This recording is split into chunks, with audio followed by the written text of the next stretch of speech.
That night, lying next to Daniel, I realized I was thinking about Evan. It wasn't anything wild or reckless. No, it wasn't that. It was the simple feeling of being noticed, of being seen. Something Daniel hadn't given me in a very long time.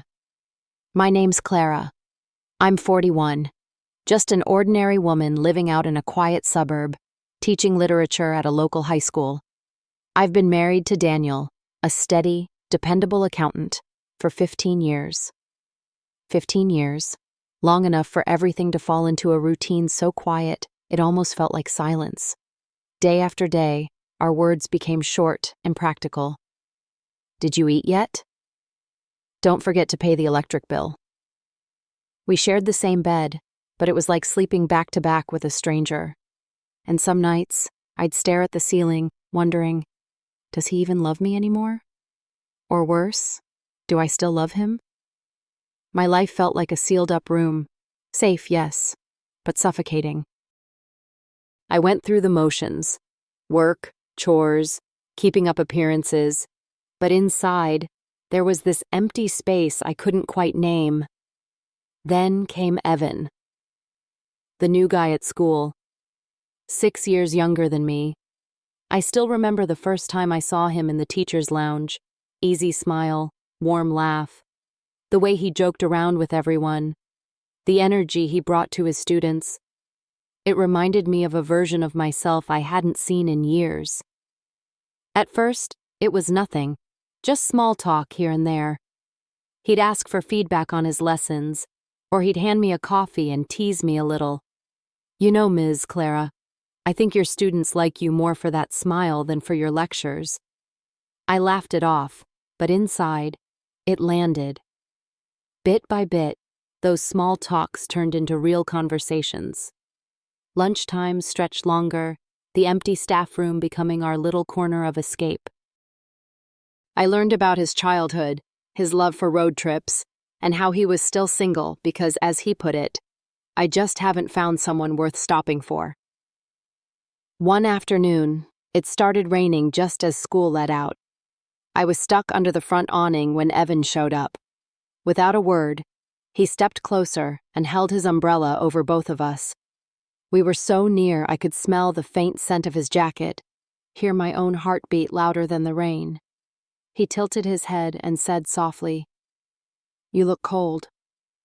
I forced a smile. "I'm fine." But my hands, hidden deep in my pockets, were trembling. That night, lying beside Daniel, I caught myself thinking about Evan again, not in a reckless way, but because he made me feel seen, and that was something Daniel hadn't done in years. Then came Thursday. The classroom was nearly empty, just me and a stack of papers. I was halfway through grading when I heard a knock. Evan stepped in. He looked nervous. "Are you free for a minute?" I need to talk to you," Evan said, standing in the doorway. I nodded, motioned for him to sit. He lowered himself into the chair across from me, silent for a few seconds. Then he finally said it. "I think I'm in love with you." My heart just stopped. I almost laughed to break the tension, but the way he was looking at me, serious, steady, I couldn't. I swallowed hard. "Evan, don't say that." He didn't look away. His voice dropped low. "You know I'm telling the truth. I see the way you look at me. I'm not imagining this." I turned my head, my heart pounding. I wanted to deny it. I'm a wife. I'm a teacher. This was wrong. But his words, they touched something deep inside me, a part of me I'd buried long ago. Before I could answer, he added, almost in a whisper, "You deserve to be seen, Clara." And then he walked out, left me sitting there in that empty classroom, my heart a storm of confusion. 3 days later, Daniel went away on a business trip. The house was too quiet, the kind of quiet that presses down on you. When my phone buzzed, I shouldn't have looked, but I did. "Are you okay?" It was from Evan. I hesitated, then typed back, "I'm fine." A minute later, "Can I see you?" I don't even know why I agreed. Maybe it was loneliness. Maybe it was the simple need to feel alive again. The doorbell rang. I opened the door, and there he was, hair damp from the rain, eyes full of something he wasn't hiding anymore. I stepped back. He came in. At first, we just talked. Small things. Nervous laughter. Then came the silence, the kind that's heavier than words. His hand brushed against mine. I didn't pull away. And in that instant, every wall I'd built came crashing down. He kissed me. Soft at first, then stronger. Not rushed. Not frantic. Just two people who'd been starved of warmth for too long, finally finding it again. And in that moment, I felt alive.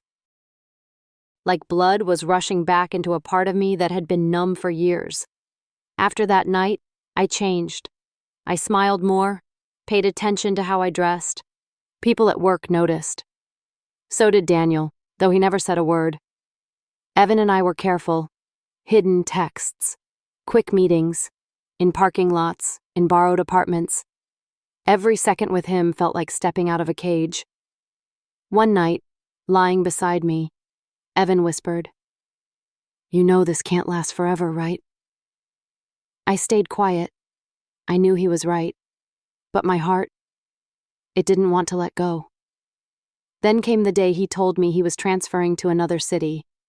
Our last night together, we lay in that small rented room. He brushed my shoulder with his fingers, his voice quiet. "You deserve to be loved the right way, Clara."